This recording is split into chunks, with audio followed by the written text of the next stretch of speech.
vay mày chẳng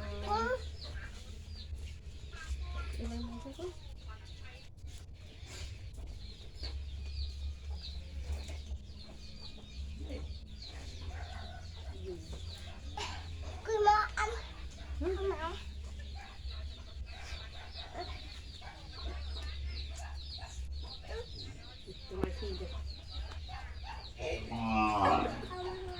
ôi cô thầm đấy cô ơi, đi khám đi cô kia đây cái lại khám thế nè.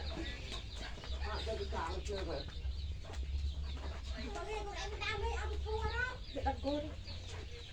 cô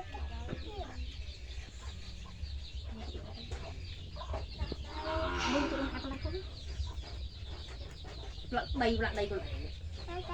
Thế nó đây là đây mày nè. Cua liền. đi bơi đu đâu rồi má nè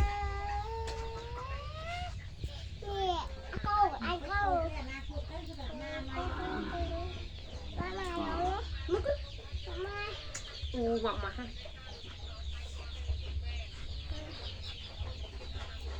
ba nó rồi Ta chậm thôi mày, thì mày mà đi. Ta cho mày luôn. giờ má Là bệnh này thì cho. Anh thấy tao ăn nó cái áo hàng. Không gì nó